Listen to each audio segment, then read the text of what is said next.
ہاتھوں پہ وہ کوثر کے چھلکتے ہوئے ساغر، پانی وہ سبک اور وہ لچکتے ہوئے ساغر، شیشے وہ بلوری وہ چمکتے ہوئے ساغر، وہ مشکی خوشبو وہ مہکتے ہوئے ساغر، پشمردہ اگر غنچہ خاطر ہو تو کھل جائے، برسوں نہ لگے پیاس گر ایک جان بھی مل جائے۔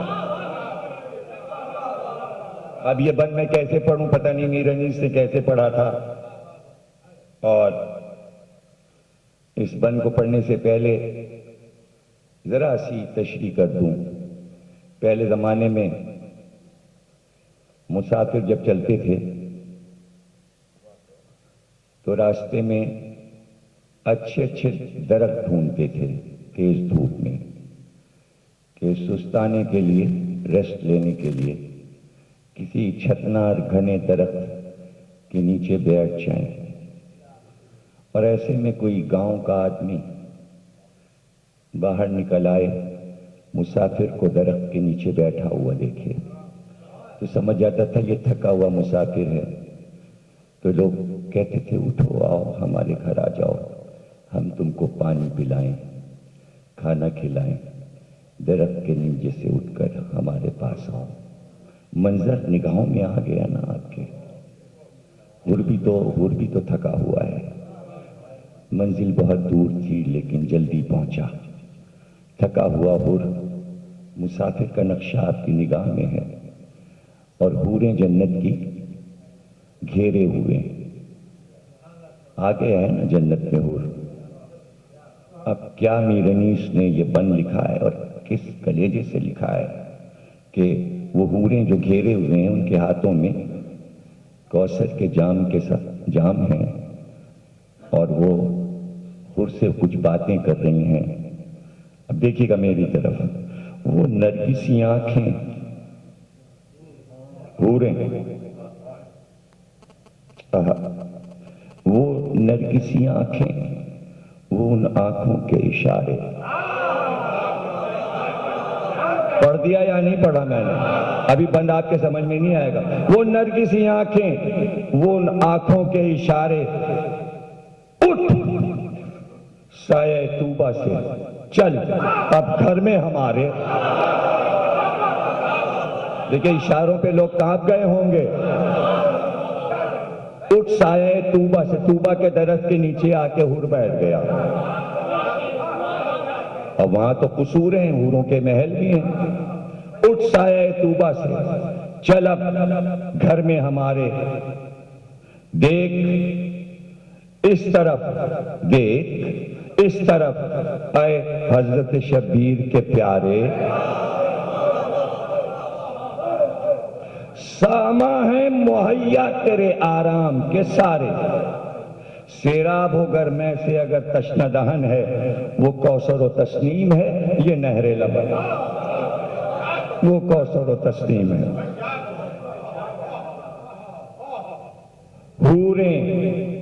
حوریں جنت میں بڑا ذکر ہے ان حوروں کا۔ حوریں کریں شوقیہ سخن، واہ ہری قسمت، مشتاق ہو جنت کا چمن، واہ ہری قسمت، سرگود میں لیں شاہ زمن، واہ ہری قسمت۔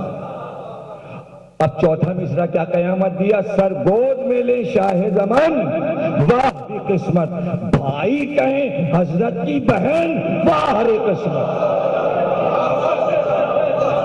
واہ ہری قسمت۔ اب یہاں پر زینب نے بھائی کہہ دیا، اب اس سے بڑی بھی کوئی بات کہنے کے لیے ہے انیس کے پاس حور کے لیے ہے؟ مرنا وہ کہ عالم کے خبرگیر سرانے، پہلو میں علی حضرت شبیر سرانے۔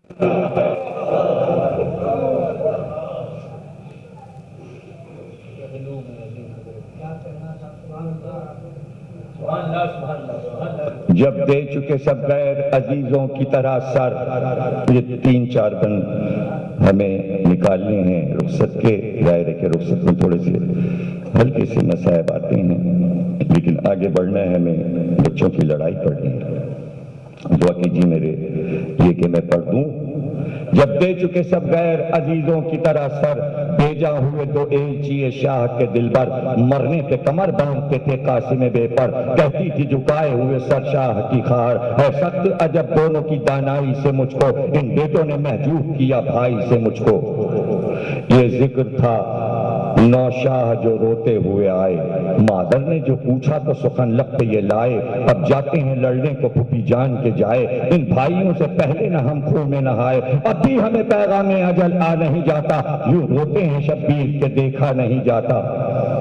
زینب نے کہا میری مراد آئی سدھاریں، زینب نے کہا میری مراد آئی سدھاریں، دیگوں میں گوارا ہوں میرے دودھ کی دھاریں، دشمن جو ہے فرزند علی کے انہیں ماریں، لڑنے پہ چڑھیں شمر کا سر تن سے اتاریں، یہ کس کا لہو دیکھ کے وہ جوش میں آئے، جب مر چکے دو بھائی تو یہ ہوش میں آئے۔